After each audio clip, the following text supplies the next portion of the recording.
Welcome to The Fight with Teddy Atlas, presented by Dynamic Striking. I'm Ken Rideout, joined as always by legendary boxing trainer Teddy Atlas.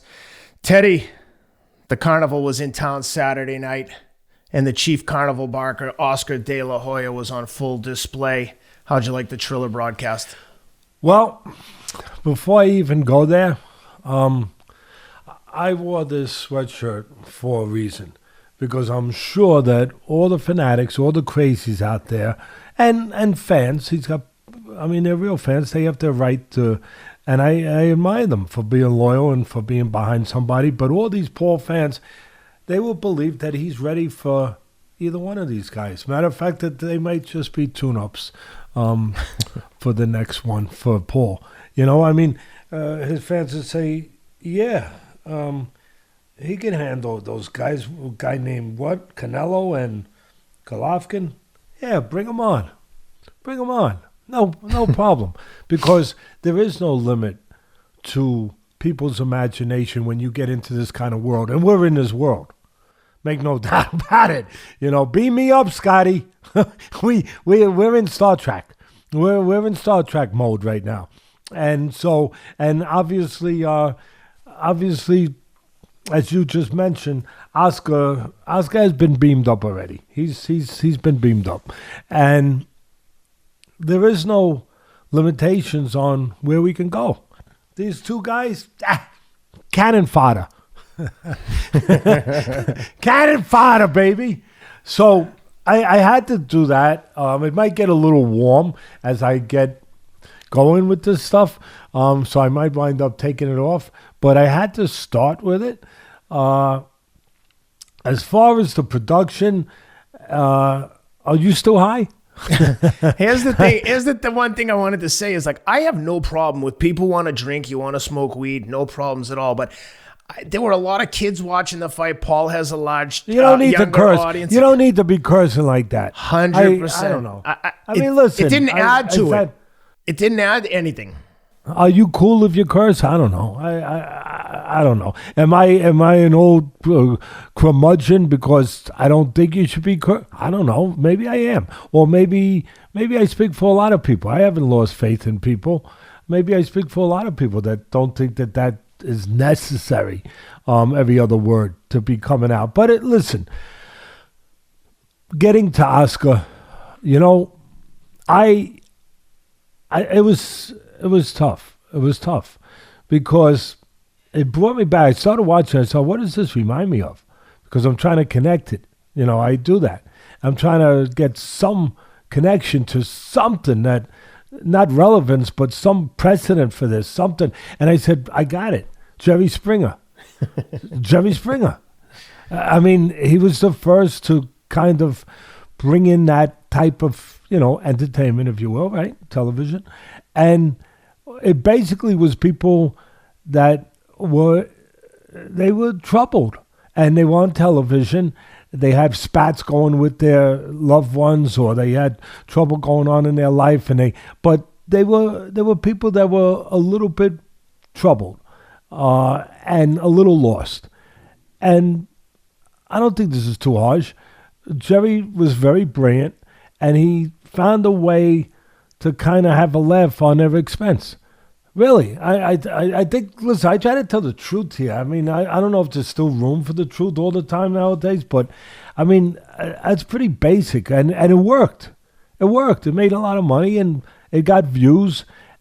But the one or two times, I'm being honest, that I watched it, I could never watch it. I only probably did look at it maybe once or twice, Jerry Springer, but I couldn't watch it long. Because I got embarrassed for the people. I felt it felt uncomfortable. And that's kind of how I felt when I was watching Oscar. I felt uncomfortable. I felt like he's got problems, but I didn't want to be part of the problem. I didn't want to be part of the laughing at his expense. I just didn't, just like I used to turn the Jerry Springer off. I turned it off. I went back to the UFC, went back to tweeting, and watching the UFC fights. And then I asked you guys, matter of fact, to give me a heads up, you and Rob, when the actual Paul fight was getting in the ring, so I could get over there to watch that, because we have to talk about it. Obviously, it's an event, and a lot of people were watching it on both sides.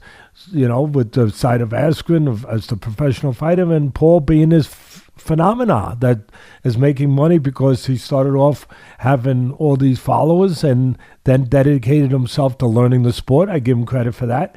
And, you know, and taking advantage of the times, taking advantage of the YouTube mentality. You know, with all those followers, you know what it made me think of? I also thought, what does this make me think of?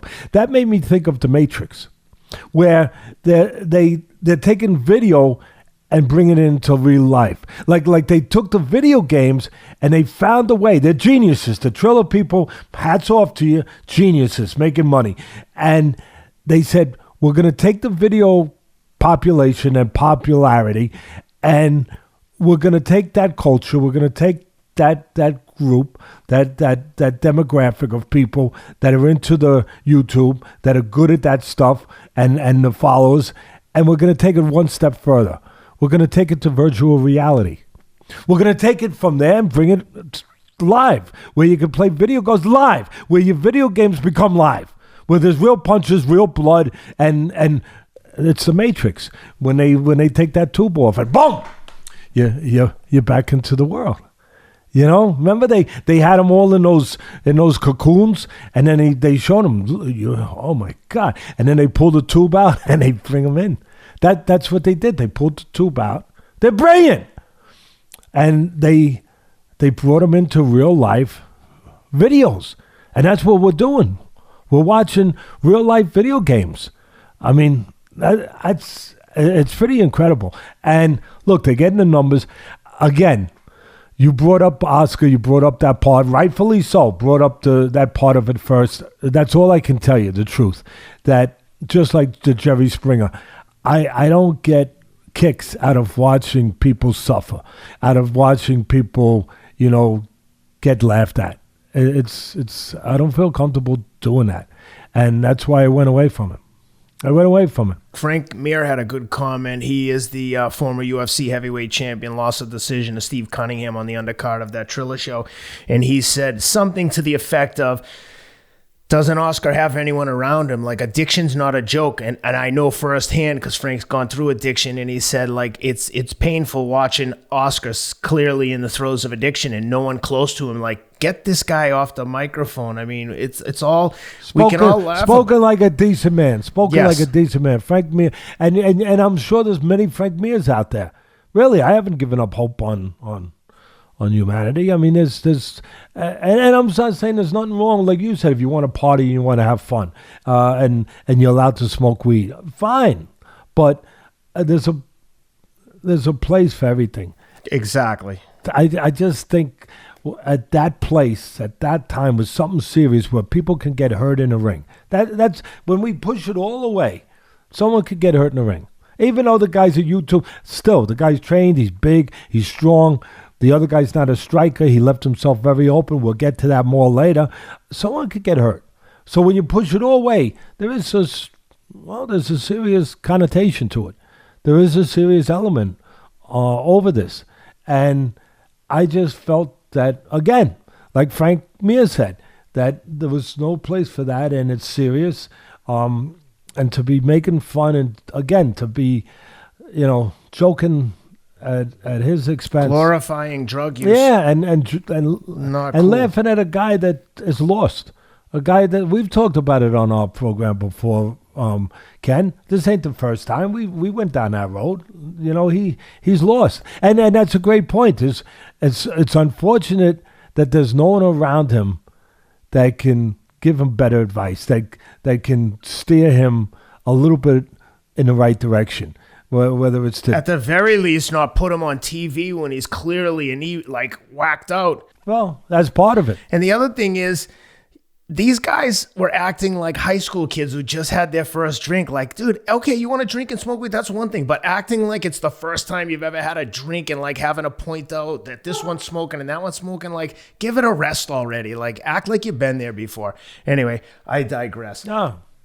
Hey guys, quick break here to give a shout out to our newest sponsor, Privacy.com. Incredible service. Privacy.com lets you buy things online and send money using a virtual card instead of having to use a real credit card or debit cards.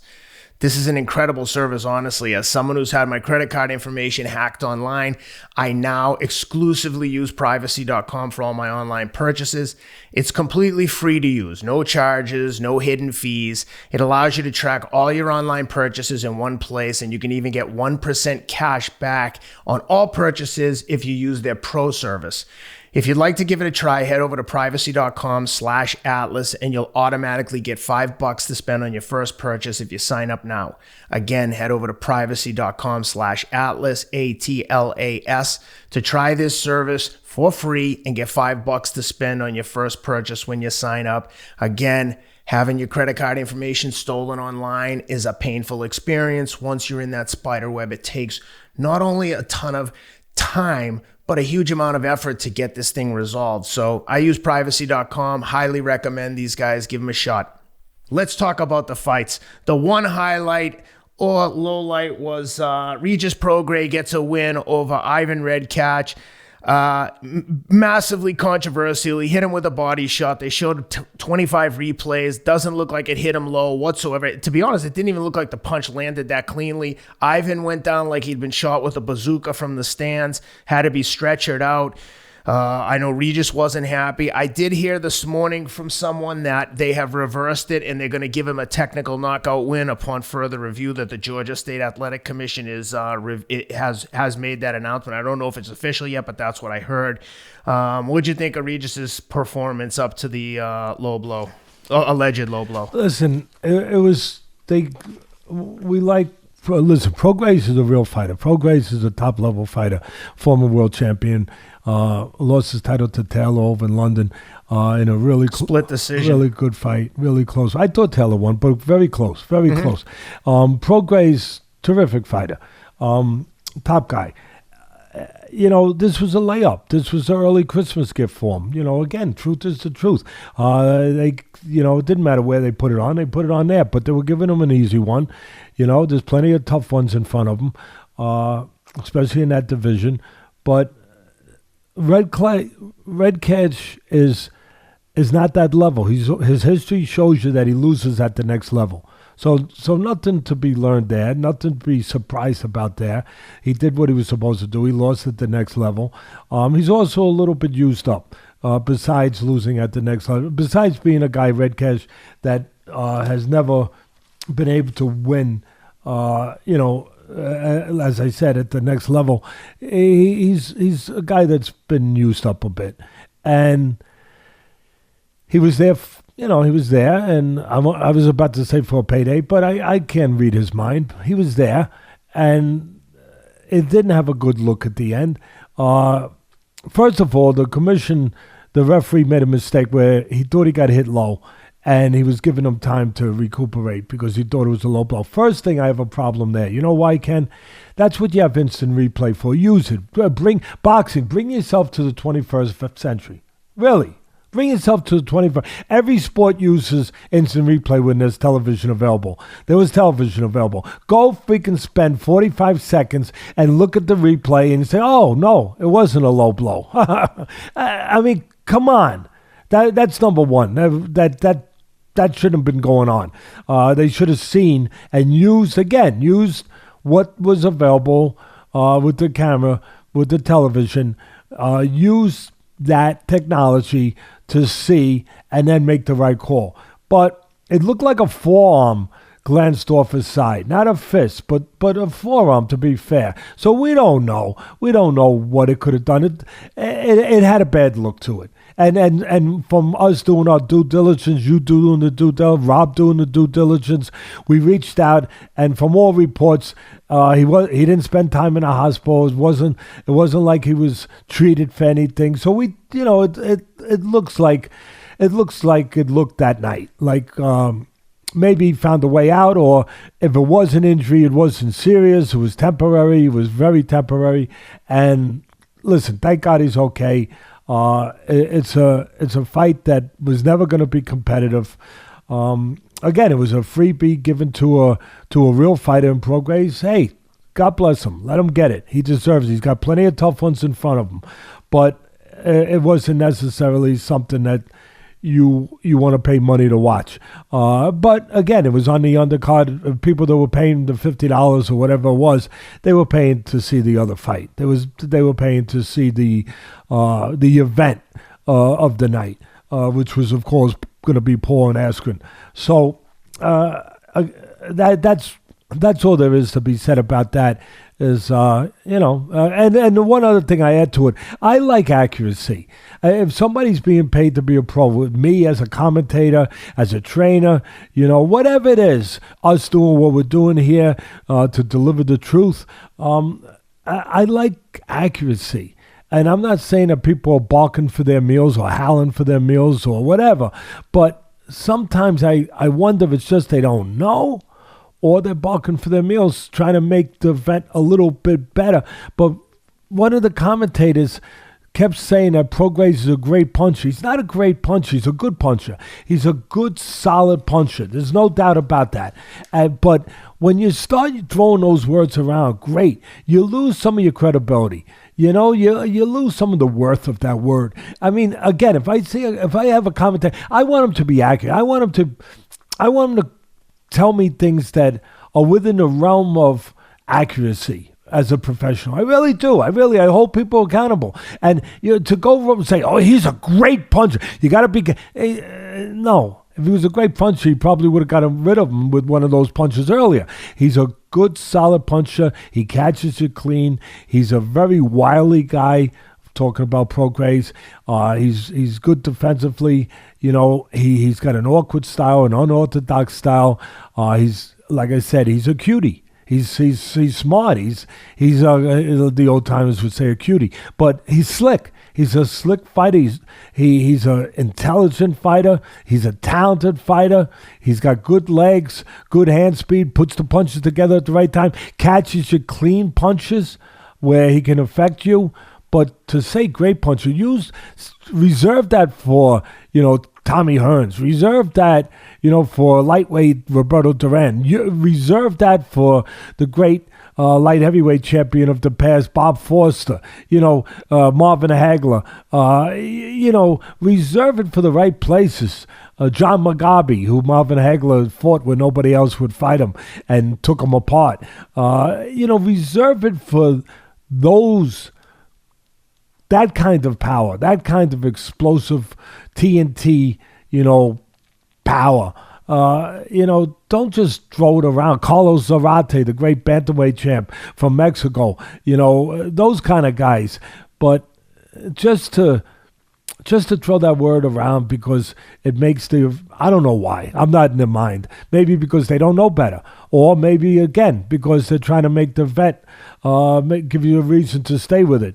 Either way, it's got to be better than that. But at the end of the day, I'll be interested, and you will, and we all will, to see Prograis, in a real fight, in a fight of his caliber.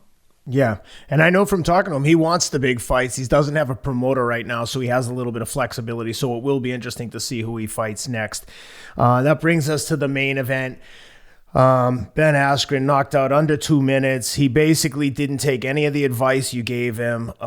Snapped the jab. He pushed the jab. You told him, don't watch out for the right hand. If you're pushing the jab, he's going to come over with the right hand. That's exactly what happened. Hit him on the temple.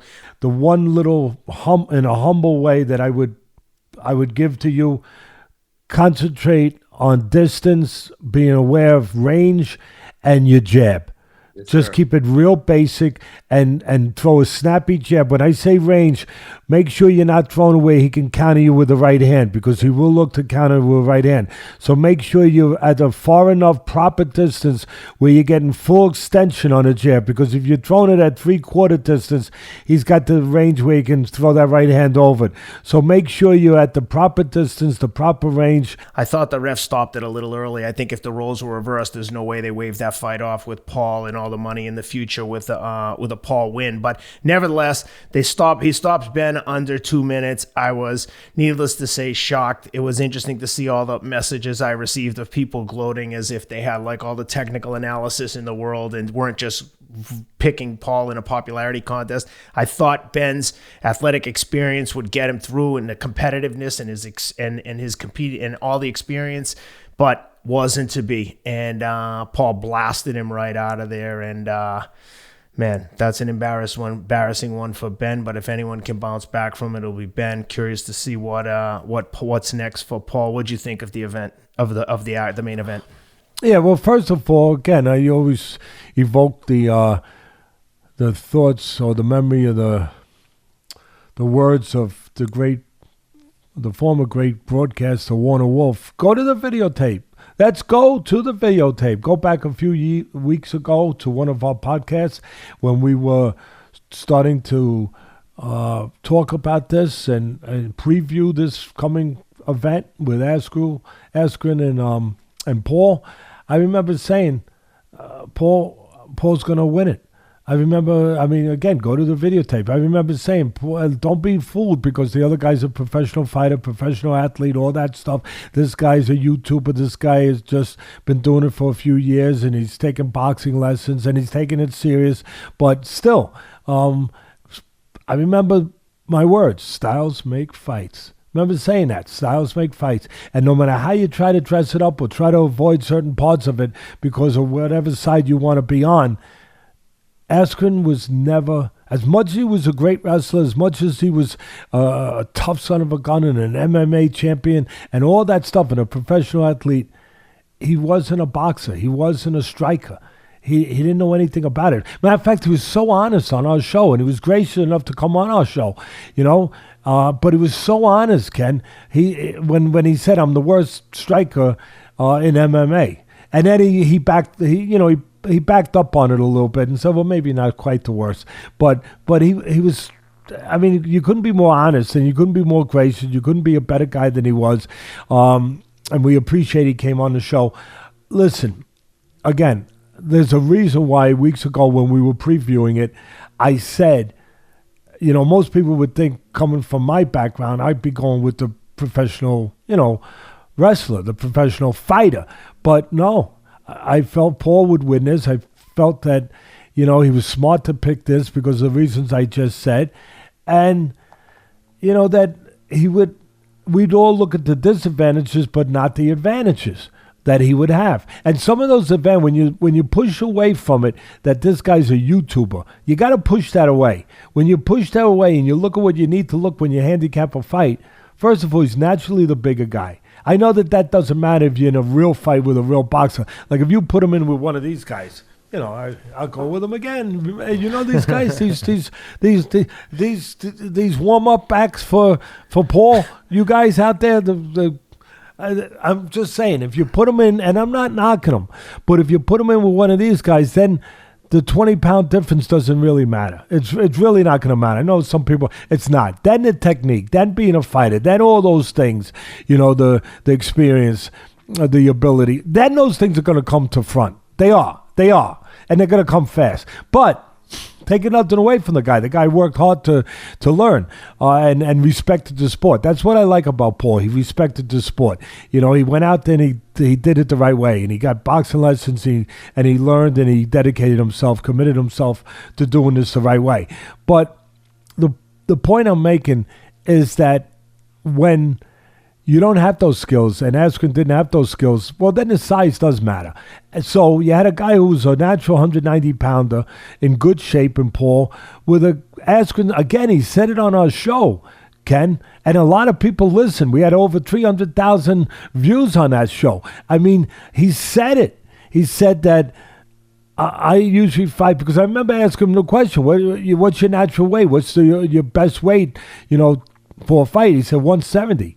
And he's coming in 190 because that's what the contract called. And he had hip surgery. I'm making no excuses, but he had hip surgery in September. He went way over 200. Who knows how heavy he really was? But he said he was way over 200 pounds.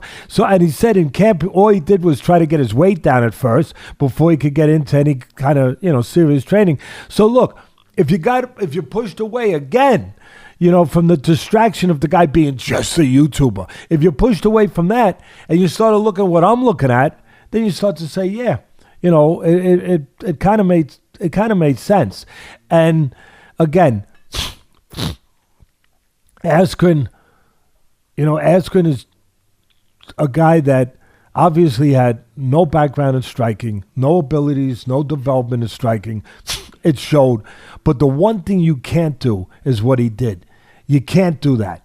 And to some people, I can see where some people would think, and we don't think this at all, but again, we get out everything. Like I said, I see you got no stains in your shirt. Your wife put that extra detergent, and there it is, beautiful shirt, nice and clean, pressed. You got a great wife, unbelievable, and there's no spots in that shirt because she does the extra. We do that. We don't leave spots. We make sure that we get everything out in the wash. We get it all out. And it almost looked like he was throwing a fight. Like if you wanted to, kind of like the great movie. It was one of the best boxing movies. Some people voted the best boxing movie of all time, The Raging Bull, where he had to take the dive against Billy Fox, and he just kind of like, and then he went back in the locker room and started crying because he had to throw the fight so the wise guys would give him a title fight, because back in those days, Frankie Carbo and the wise guys, they controlled boxing to a certain degree. So it almost looked like a Koryaev sort of moment, like in a movies, like in a boxing movie, like he left himself open so he could get hit, and he could get to that that place. Now, of course, we know that wasn't the case. It was just incompetence. It was just lack of training, lack of awareness in that kind of. And a lot of people say, Teddy, how can he have lack of awareness? He's a fighter, but not in that environment. Not in a striking environment. In his environment, he would have went low. He knew what to do. He would go low. He'd get to your legs, and he'd get you on the ground and do what he does. But in this environment, he didn't know what to do. And I have to fault some people. I feel like Marlon Brando in Godfather. I love to reference movies where he said, but if something was to happen to my son, if he was to hang himself in a jail cell, if a policeman was to shoot him, if he was to have an accident, then I will hold people in this room accountable. But that aside, let me be the one to say it will not be me that will break this peace that we made here today. Well, I have to hold some people accountable. I'm sorry. He said he spent 12 weeks with Freddie Roach at the, and I'm not going after Freddie Roach, but whoever it is, with Freddie Roach in the wild card gym, Freddie Roach, great trainer, all that, right? I think, to be clear, I think he spent 12 weeks training. I think he was with Freddie for 1 week of the 12. Well, he said he was at the wild card for Yeah, no, he was there for a week. For a while beyond the week, I think. But whatever it is, listen, I'm not trying to say Freddie Roach. He mentioned Freddie Roach, so I brought his name up. But whoever, somebody trained him. Freddie Roach trained him for a week, maybe more, maybe less. All right, fine. He's a great trainer. We know that. But whoever trained him, really, I know it's his job to execute. Again, I get it. I know that it's still up to Ben. I get it. I've had fighters where I thought I trained him great and we still didn't win. All right. But you gotta be better than that. You gotta get them to where it's kind of like, this is one thing you're not gonna do. Like it's got to be that, really, because if that's the one thing you can't do, because as you said on a moment ago, he did exactly what you told him not to do. Pushed the jab, waited for it, and didn't watch out for overhand right, and it. Less than 2 minutes into the fight, he did exactly what you told him not to do, and he was face down on the canvas. Well, how do I know that? Because I'm a professional boxing trainer. That's how I know it. I mean, so I know the people he was with, they're professional boxing trainers. You got to know that. So you got to tell him the same thing. Because I knew the one thing that he could do is leave a jab out there slow, too long, and get counted. Because I mean, I did my homework just for this show. Forget about training the guy, what I would have done. But just for this show, I looked at Paul. I saw that one of the things he does well is he throws a right-hand counter. You know, he did that with Nate Robinson, the basketball player. You know, he threw a good right-hand counter. He's looking to do that. Somebody taught him to do that. And he's strong. He's a big guy. He can punch a little bit. So he's looking to do that. So the one thing reason I said it on our show, is that one thing you can't do is leave an open window for that punch, because you know he's prone to throwing it. You have to do your scouting. You have to be aware of what you're fighting. You know, if he was fighting a MMA guy, he'd be aware of what the guy's strengths and weaknesses are. Same thing here. Same respect here. Same preparation here. And the guy training him, who taking a check, I have to guess he didn't do it for free. So whoever's training him, part of your responsibility, you're taking that check, then your responsibility. You got to make sure it's better than that. Again, it's his job to. I get it. But still, you gotta prepare him better than that. I'm sorry. People don't like it. Don't like it. But you gotta be better. And I take it too if it was me. If I trained him and he did that, I'd say, oh my God, I gotta turn in my license. I mean, really, because the one thing he can't do is this. Because you're leaving the window open for the right hand. It's something that we just said we know he does well. We know he throws a right hand counter over a jab well. So you don't do that. You're better off not even throwing the jab. Not even throwing it. But you don't do that.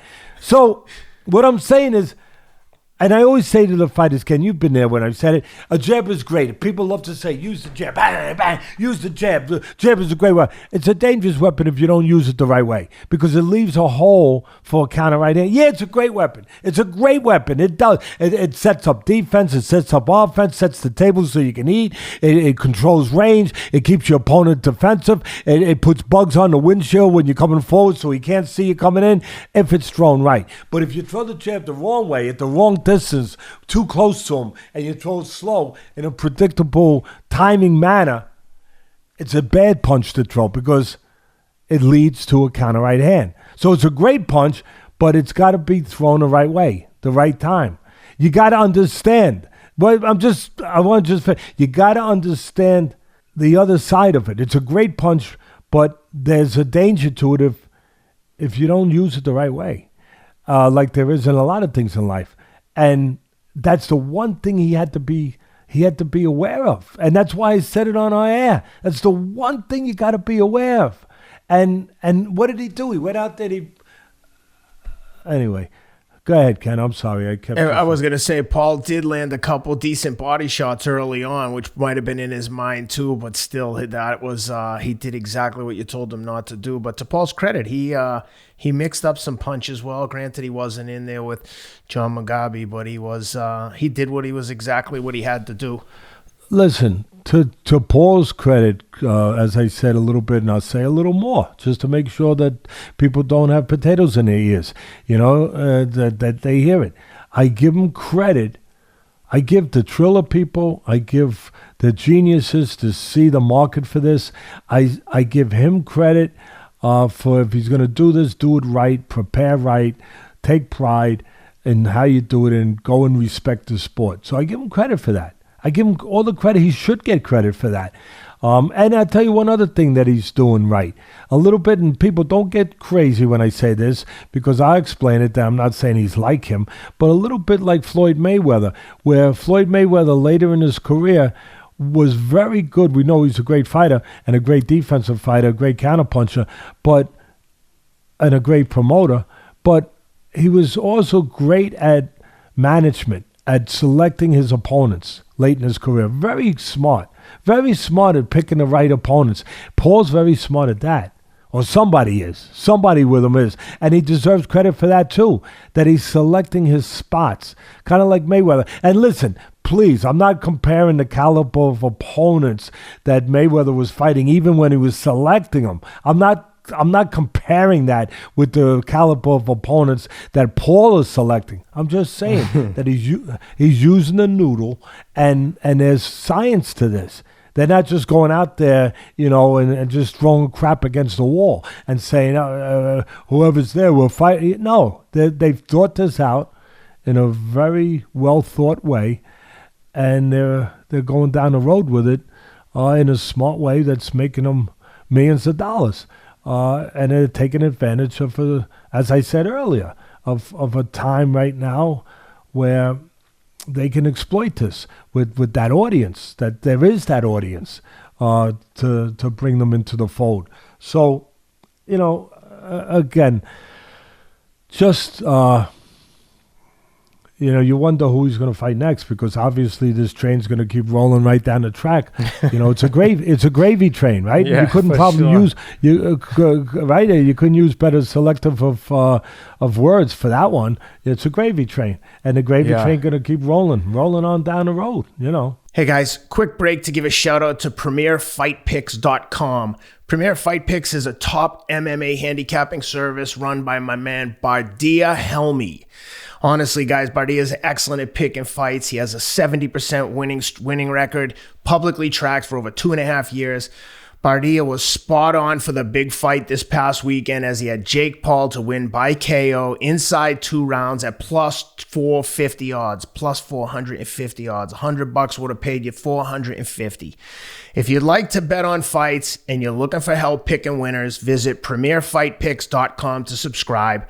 Bardia is offering a special weekly subscription for only $50. You'll get all his picks for UFC 261. His subscribers have won on the last 4 UFC pay-per-view events in a row. Go check him out again, PremierFightPicks.com. Dude, this guy, he's got the inside track. I literally don't make a bet without checking to see what Bardia is doing first. He knows his stuff. When it comes to betting, he's your man. Again, he had Jake Paul. I disagreed with him. He was right. I was wrong. Well done, Bardia. Check him out. PremierFightPicks.com. One other lowlight I want to point out before we move on to the UFC is, can you imagine Michael Buffer? He gets paid to come and announce one fight. Just one. And he gets Ben Askren. He called him Ben Askew. I was like, come on, Michael Buffer. Was he high?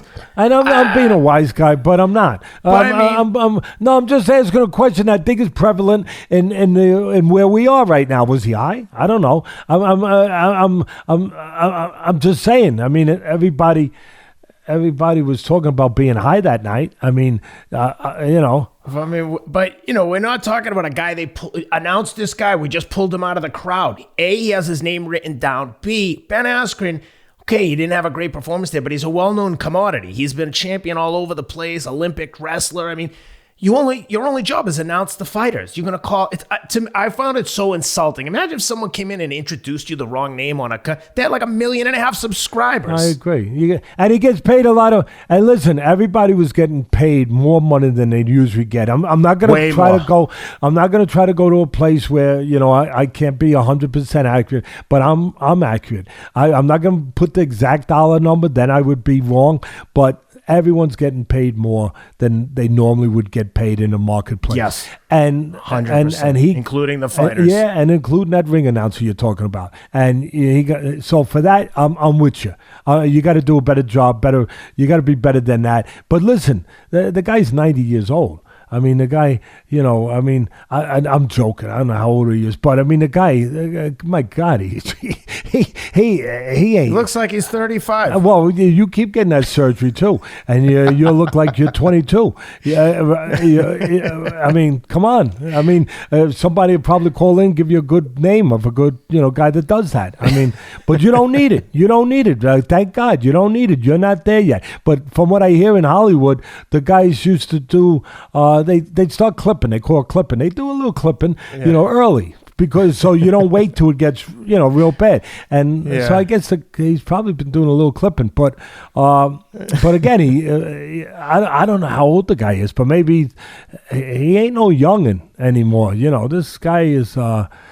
Remember that commercial? Remember that commercial where, as long as we're on it, why not go? As long as I'm freaking already, what the hell? I might as well go all in, right? I've already jumped in the pool. Well, it's not like I can't get any wetter, right? What the hell? Yeah. So remember when he did that commercial where he pulled the mask off, and it was him. He had some other face. Yeah. I'm wondering if he's That's all. I said enough.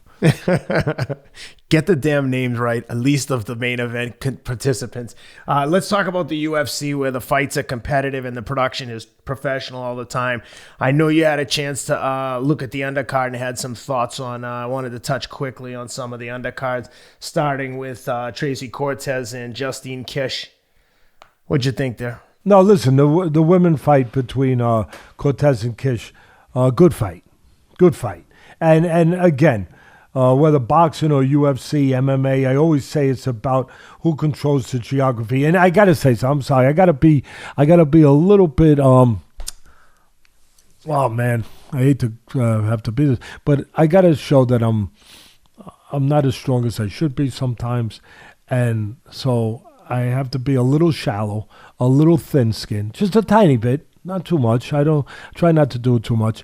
Where I always talk about geography, you know. Ken, I've been doing it for my whole career on broadcasting, talk about the geography of the ring. And about a couple of weeks ago, I'm watching one of the fights on one of the networks. I'm not going to embarrass anyone, just make a point. And one of the commentators, you know, analysts, is doing what they do with the what to look for. You know, what do you call it? Kind of like the points of, you know, do's and don'ts, what to look for. And so he's doing it on the graphic, and this is a guy who's been around a long time, and he's never ever talked about geography. And I'm not saying I'm the only guy in the world who can talk about that. Like I don't have a franchise on that. I don't have a trademark on that word. I get it. But when a guy never ever uses it, and he's been around for years, and then all of a sudden he's like, he's got to control the geography. I was like, man, it sounds familiar. I never heard you say that before. I was going to say it sounds familiar. I never heard you say. So again, sorry for being so sensitive for a moment. I got it out of my system, and I gotta. What do they say about imitation and flattery? Yeah, I mean, if they tell you that if they actually say who they're imitating, but for some reason these people don't, like when I say Warner Wolf lately on our show, I've been saying the Warner Wolf, the great Warner Wolf. Let's go to the videotape, you know, just to show that we're actually backing up what we've done. Well, I always say Warner Wolf. I don't say that's my thought. Let's go to the videotape. No, that's someone else's thought. I mean, come on. Somebody teach somebody manners over here. I mean, there's still right and wrong. There's still etiquette in this world, right? There's still standards in this world, right? Anyway, of course. I digress like you did earlier. No matter, it's always about who controls the geography of the ring or the octagon that makes most sense for their particular skills and abilities. Who puts themselves in the best geography for what they got, for what their abilities are. And right away from the beginning, that was Miss Cortez. Immediately, she used her physical strength. She's a good grappler. She got in close. She got Kish on the floor, and she controlled the geography. She controlled the geography of the ring, the location of the ring. That made sense for her, and she got a lead, and I give credit to Kish for making it a fight, because Kish came back in that third round, and she did a marvelous job standing and striking, but not just standing and striking. Her intellect, her skills, her timing. You know what she did? I never saw anyone do this, because they don't do it in fighting, in boxing, but she was. You know how I talk about somebody's timing someone's punches, Ken, right? You know, someone's throwing a punch, bang, bang, you time that punch, you counter that punch. Well, she was timing Cortez's kicks. Wow. You know, I mean, you talk about staying in the eye of the storm and having some inner strength where you can stay calm in an uncalm place. You got kicks coming at you, and she's throwing punches in between the kicks. She was timing Cortez's kicks.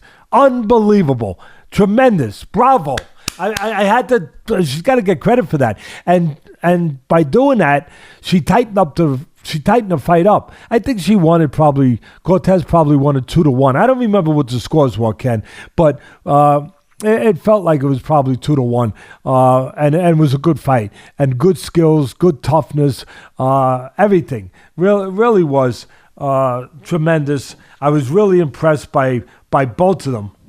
I couldn't have been more impressed. And as I said, when I saw in that last round, when I saw that Kish was timing kicks. One thing, the time someone's left hook and then right. All right, that's tough. But timing kicks and being able to boom, boom with her fist, punch in between and counter those kicks, I was very impressed. Yeah, I see that she won 29-28, 30-27. One judge had Cortez winning one of the rounds. Sorry, Kish. That's how I would have had. I know you had some thoughts also on the Al-Hassan versus Jacob Malkoun fight as well. Ended up a unanimous decision for Malkoun, but what'd you see in that one? Yeah, again, let me, we're talking about people that aren't prepared and we get a little mad at them because they're supposed to be prepared. Let me freaking make sure that I am prepared with my 35 pages of notes. Some people wouldn't call that preparation. You know what they would call it, Ken, in fairness? Because I could look at myself that way and point, some laughter at myself and criticism at myself or whatever you want to call it. Some people would just call it insanity. Insanity. But anyway, Gastelum and Whitaker, is that the one we're talking about? No, on the undercard we had Abdul Razak Hassan and Jacob Malkoun. I think you wanted to touch on that one. It was Jacob Malkoun won a unanimous decision. Yeah, first of all, it was a dominant performance by Malkoun. And I got to give our Hassan credit for being game, willing, gritty, tough, all the way through. Sometimes people became, in fights, when they're getting dominated, they become a game quitter. They no longer try to win. They just try to survive.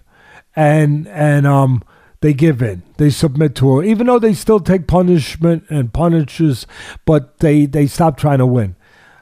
Al-Hassan never stopped trying to win. He was dominated by Malkoun. But he's a strong guy, Al-Hassan. He's a, like I just said, he's a game son of a gun. He was trying all the way through. Malkoun was prepared. He knew what he had to do. He was a little more developed in certain areas. Again, the battle of geography belonged to Malkoun. He got to where he dominated on the inside and on the floor, on the mat, to be specific. But as I said, give credit to Al-Hassan for being so darn game and tough all night and not giving in. But at the end of the day, it was a dominating performance for Malkoun. The only thing as a trainer, and I know that I'm not a UFC trainer, but I'm a fight trainer, the only thing, and there's parallels, obviously, and I'm learning on the job with the other stuff, too, as we go, and our great fans out there and our great MMA people, UFC people out there are being tolerant with me and understanding as I learn these things and being more than gracious. But the only thing I could, and I'm not even pointing like, I don't know, I'm not even pointing like blame or a knock on Malkoun, because I just said he couldn't have been more dominant. The only thing he could have done better was finish. And I say the same thing in my sport, in boxing, where sometimes a guy will do everything, but they haven't learned how to finish. And now look, some of that has to do with Al-Hassan. He didn't want to get finished. I get it. But looking at it from the lens that I look at it through, my eyes, that's the one thing that maybe Malkoun could maybe have been a little better. And I'm stretching it. I'm stretching it to do that. I am. I'm reaching. But that he could just, as I said, sometimes you'll see fighters, they'll dominate the whole fight in boxing, but they don't know how to quite get the guy out. And look, there's certain guys you can't get out of there. I get it. I understand that. But sometimes some guys have a talent for an ability for finishing. You know, like Tyson was a great finisher. Jack Dempsey was a great finisher. Joe Louis, oh my God, well, maybe the greatest finisher of all time. And there's a reason for it. There's a reason for it, that they have those qualities. And I'm just saying that's the only thing that Malcolm maybe could work on is his finishing abilities. But again, Al Hassan, I applaud you for your toughness, for your grit. And Malkoun, I say you had a great win. And I was very very impressed again by how you understood where you needed to be, what you needed to be doing as far as the location of the octagon at all times. Yeah, and that brings us to the main event. Robert Whittaker beats Kelvin Gastelum handedly. Showed all different dimensions of his game. Looked awesome on the feet, but when the time was right, he took Calvin down almost at will. Looks like he added a new wrinkle to his game, which could be massively beneficial in a rematch with Israel Adesanya. That was one thing that he looked to be lacking in that Izzy fight. So, yeah, curious to hear your thoughts there and what you think about what's next for Whittaker. I love Robert Whittaker. He just seems like a really nice guy, but love to hear your thoughts on this one. I love both guys. I think both guys conduct themselves like real fighters, real men. Yep. Real people. As gentlemen, you know, and champions outside where they perform. But I tweeted before it started, Ken, that Gastelum looked pumped and ready to go. Maybe even a bit too ready. Maybe a little like burning too fast, like too anxious, like really ready, which you love to see unless you're a professional coach. Then you look at it a little differently than you might as a layman, because you say, wait, is he getting ready to start too hot? You know, is he a little over anxious, you know, a little bit? You have to, as a coach, notice those things. Like I said, I tweeted that I thought he might be a little too hot to go. He looked great, but a little too much. And I even tweeted that he could get caught early because he might be a little overly anxious or overly aggressive or even recklessly aggressive. And it played that way a little bit. It did. It played. And again, the gracious people at UFC and even at ESPN, somebody told me, put up some of the tweets that I put out there, which, you know, it's awful nice of them. But, and again, that's how I saw it. The way it played out was Whittaker did a marvelous job, tremendous job of being prepared, of knowing what his game plan, his fight plan had to be. You know, really, really, really. I always talk with, I don't care if it's UFC, MMA, or if it's boxing, the intellect. You know, these guys are tough. We know that already. They're physical. We know that already. They know how to fight. We know that already. But the intellect, they're smart. They don't get enough credit sometimes. And Whittaker fought such a smart fight. He controlled he knew where his advantages are, taller, longer on the outside.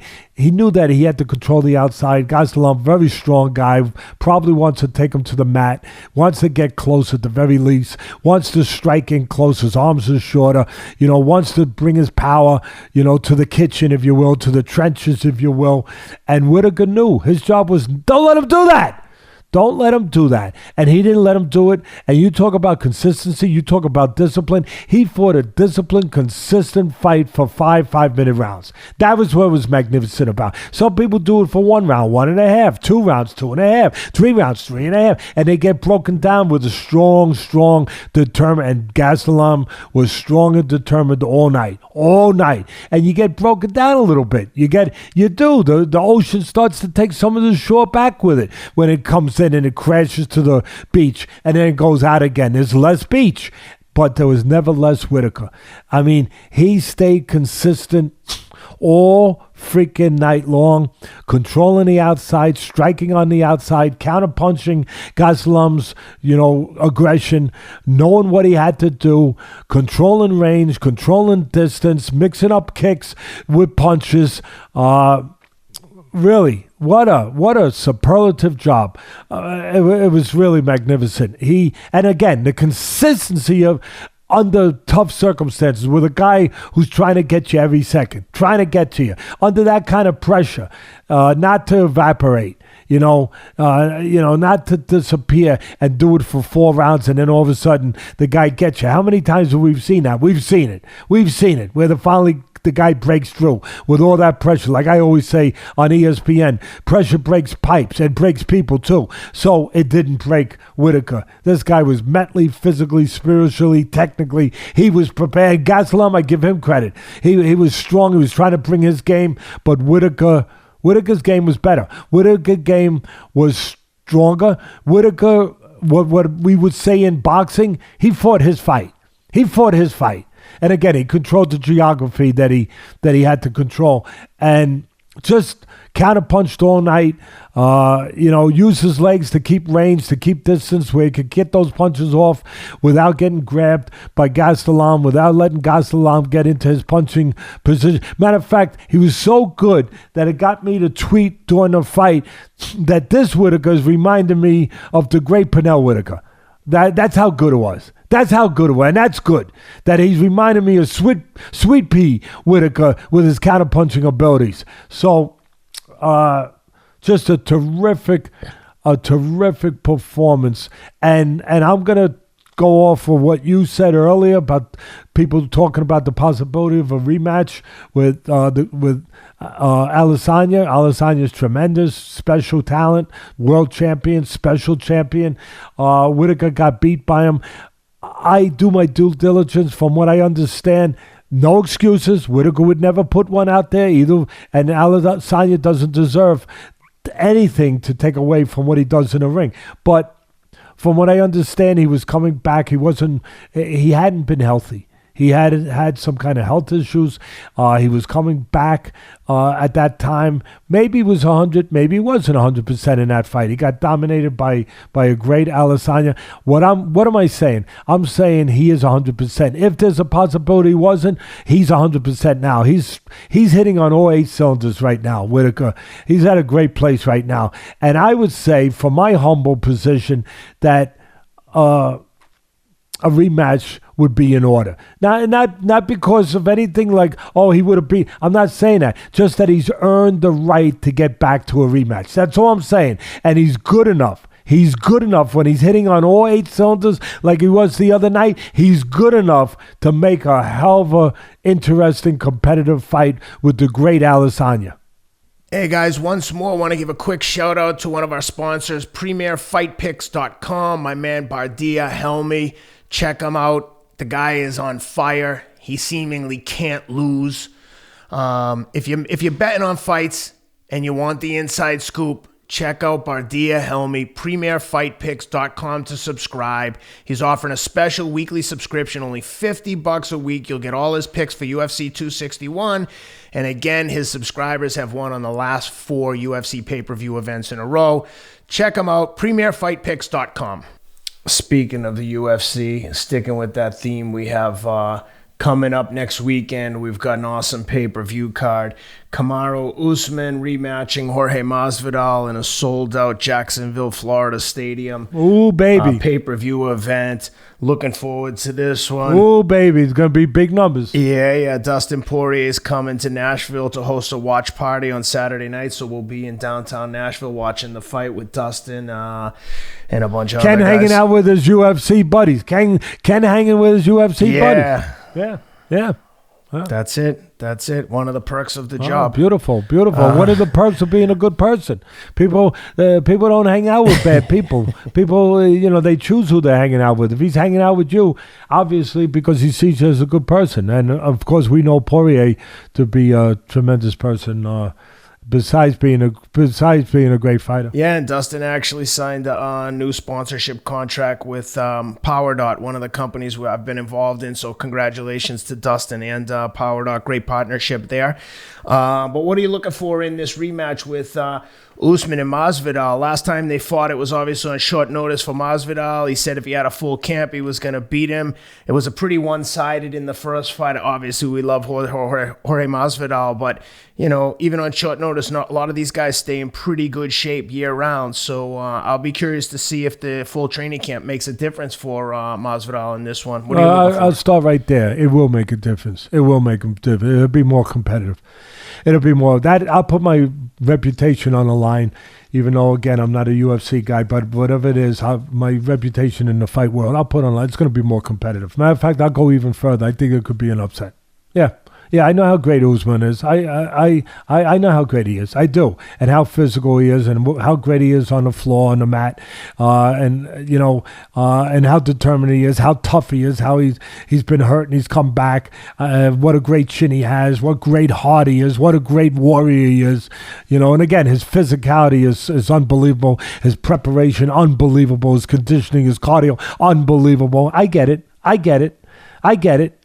But I saw something. Remember Max Schmeling when he fought Joe Louis the first time, the great Brown Bomber, the great Joe Louis, wasn't world champion yet. He was on his way up, undefeated, and he was fighting Max Schmeling, this fighter from Germany. Max Schmeling was a hell of a fighter. And of course, Joe Louis was a big favorite, and back then, boxing was the biggest sport in the country, Ken. Biggest sport. So all the press, and right away they go to Schmeling. Well, do you think you got a chance here? I mean, you're fighting the Joe Louis. Looks like he's going to be one of the greats. And he says, I see something. And boy, oh boy, he was right. He knocked out Louis. I think it was late in the fight. I don't know if it was the ninth, or I forget what round it was. But he hit him all night with right hands. He saw something. He saw that Louis had, at that time, and he had the great Jackie Blackburn as a trainer, who was a great fighter himself. What a great team they were. Oh my God. And Blackburn really was part of Louis's success as a trainer. He really was. He developed Louis. And Louis was obviously a special fighter. My favorite heavyweight of all time. I know you're going to attack me, Muhammad Ali, but listen, I do have the choice of who I think is the great. Ali's number 2. Joe Louis, the great Joe Louis, is before the great Muhammad Ali. But anyway, he saw something, Schmeling. He noticed that Louis used to lay on his right, which he really shouldn't do. And sometimes, kind of like we talked about Paul doing to Askren, sometimes when he threw the jab, he left himself open to a counter right hand. And Schmeling had a real good counter right hand. He was a good puncher. So he noticed that sometimes he laid on the right. You should finish on the left because you're outside the right hand. When you lay in the right, you're in the lane, the traffic lane of the right hand, as I tell fighters. So he was laying over on the right, and he was throwing a jab at a predictable pace, too slow, where you could time it, and from a little too close. And Schmeling knew he could time it, and he did. He timed it, and he timed it all night. And he wound up stopping the great Joe Louis. Joe Louis later on, 2 years later, came back and after winning the title against James Braddock, he revenged that loss. He said he wasn't champion. That's how proud Joe Louis was. He said, I will not be champion. Of course he was champion. I will not be champion until I beat Schmeling. I will not be champion. Don't call me champion until I beat Schmeling. Well, he did. On the eve of World War II, on the eve with Nazi Germany and a maniac named Hitler saying that he's got the superior race, he's going to take over the world, all this freaking terrible crap, all this danger in the air, all of it. And here's Joe Louis fighting Schmeling with a guy who had knocked him out. He's fighting him for the heavyweight title, the biggest title in the world at the time, in Yankee Stadium, outside with the world watching. Wow, you talk about pressure, people? You think there was a little pressure there? And the president of the United States called Joe Louis and said, Joe, you got to win this. Joe, you got to win this for the good guys. I mean, you talk about pressure. What a man. But anyway, and what a fighter. So he, of course, revenged that loss. What did he do in Yankee Stadium 2 years later? Well, he annihilated Max Schmeling. He destroyed him. He knocked him out in one round. I mean, it was unbelievable. You're talking about the Germans, they had the Blitzkrieg. Well, he blitzed them. It was really something else. So I thought I saw something in the first Usman fight. I understood that he wasn't in top shape. And again, I love Usman, but I understood that I love Masvidal too. And I understood that Masvidal is Well, he's a different character. He's a whole different personality, a whole different, obviously, a whole different character, if you will. He's a promoter. He's a guy that Usman's more of a serious, controlled, laid back kind of guy that's just very confident, very proud, as Masvidal is too.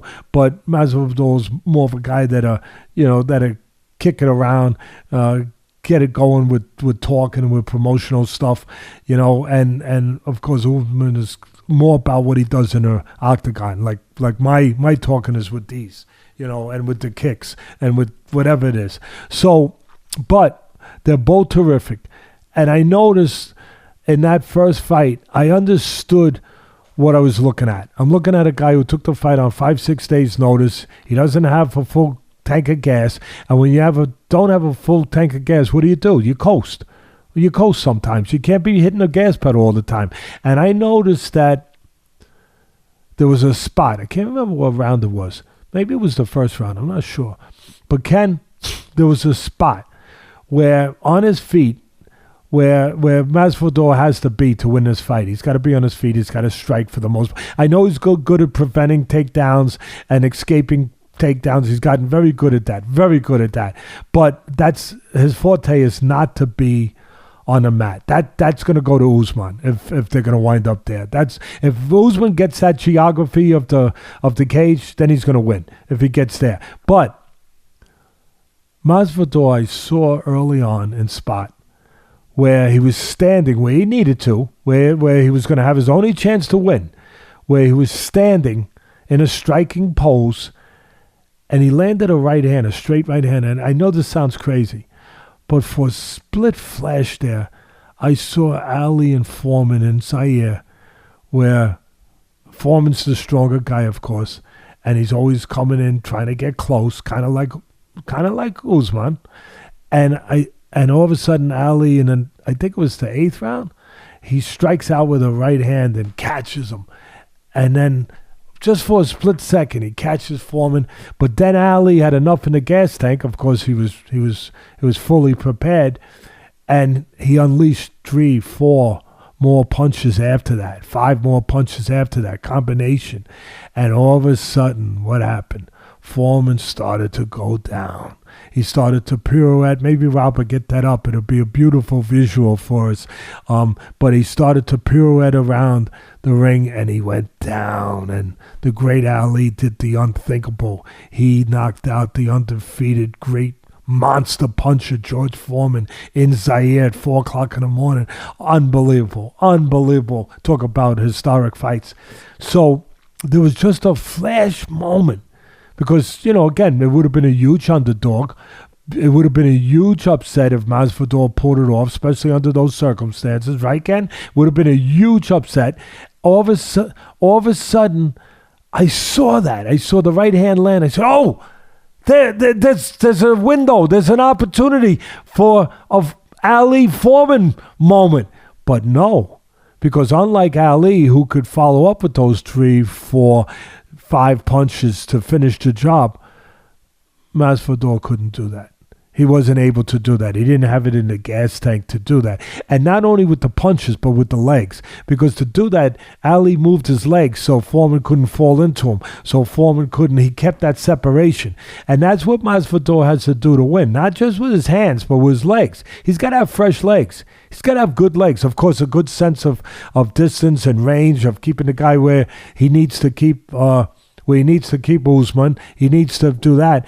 But geography, control geography at all times. But he needs his legs. He needs fresh legs. And he didn't have fresh legs. He needs to be able to move off to the side and keep Usman reaching, keep Usman from closing the gap, and then keep the hands going.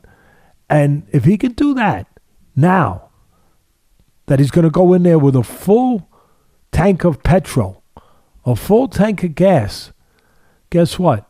I think he could take that moment a little further.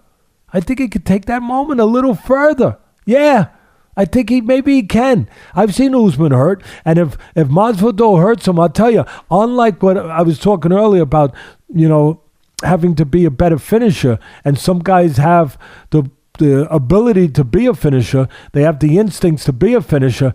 Masvidal has those instincts. He has those instincts to be a finisher. And if Masvidal can do that, if he can open that crack, in Usman just a little bit, where he gets that straight right hand in there, and he gets that effect before Usman can recover and maybe get in close, I could see Masvidal using his legs to get to the side and keep that stream of punches going, where it could take him maybe to an upset. Maybe. It's not going to be easy, but I could see the possibilities of that. And I really can. And the final thing is the mental state. A lot of people say, well, he lost the first time, Ted. Listen, I have to think. Again, I'm in this business. That's all I've ever done my whole life. In the fight business. I did paint one house. I did. I was 18 years old. I painted a house upstate at Custis, and I did a good job, Ken. I scraped. I put 2 layers on. I was it 2 or 3? I might have put 3 coats on. I put the undercoat on, and then I put 2 coats on top. I scraped. Man, oh man, I did. I was proud of that. I really was. I went up there like 20 years later with my wife, and I drove by. She go, why are we going down the street? I want you to see this house. You see this house? I painted that. Really? That reminds me of Cuss making you drive by the mafia houses in the Bronx every time you take you to the Everlast factory. Murderers Incorporated. They lived across the street. I said, Cuss, I know, and I'm glad they're not around. I'm glad they're not home right now. I mean, I know, Cuss. I know that they live right here. So anyway, God bless Cuss. But the mental state is so important. His mental state could not have been good. And I'm talking about Masvidal. Maybe to survive and do what he had to do. But it could not have been great going in there with 6 days notice. He did what he had to do. He got paid and he survived. He did what he had to do. He did. And nobody else says that they wouldn't try to do the same damn thing. And it took something special. It took a special guy just to do what he did. Yeah, just to get through that with a beast like Usman. Like my son says when he's being complimentary of those football players, that he's looking for with the Raiders. By the way, I gotta say, Raiders, baby, the draft a week away. The draft is coming, baby. Teddy Atlas III and Mike Mayock and Gruden and the whole scouting team, everyone, they're ready, baby. The Raiders are coming, baby.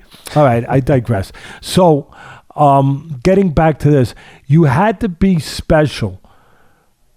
Masvidal had to be a special guy mentally, Ken, to be physically too, but mentally to go in there that compromised with 6 days notice. And like I said with my son, he would always say when he gets one of these great guys, these tremendous guys that are running 4.340s and under 4.3s, and he says that they're beasts. And like I said, he says it with the most complimentary love you could say it. They are beasts, Dad. This guy's a beast. I said, once he says a guy's a beast, I'm marking the guy down. I said, this guy's going to be special. And that's what Masvidal was in there with. He was in there with Usman, a beast. And he was in a compromised state, physically and mentally, because you can't be 100% mentally when you know you're not right. You know you're not what you want to be. Yet, he had to be a special son of a gun to do what he did under those circumstances and still be standing. Really, it was remarkable. A lot of people probably don't look at. Not only last minute, but it was over in the Middle East, so he had to take a huge long flight. No time to acclimate. Yeah, typically you need 1 day per hour of time change when traveling to, especially for an athletic endeavor. No time to acclimate. 100%. Yep. No, you're so right, Ken. I mean, he had so much going against him, and the only thing going for him was the person he was. Really? Yep. And he showed that. So now here he is with full time to be prepared. I have to think that he's going to be, again, a lot of people say the upper hand mentally would be Usman. He won the first time. I'm gonna differ a little bit. I'm not gonna say Usman's gonna not be what he always is, which is 100% confident as a warrior that he is, a champion that he is, a proud man as he is. But I'm gonna say that Masvidal is going to be really good mentally. I'm going to say that he's going to say, hey, kind of what Teddy's talking about. If I could do what I did, knowing how compromised I was, and he knows how compromised he was, knowing how compromised I was and unprepared I was, if I could do what I did and survive and go through what I went, wow, I can win this. I can win this. I think that's where he's going to be mentally. I really do. I think he's going to say, kind of like Schmeling, I saw something. I saw something. I see something here. And I think now he'll be prepared to execute it.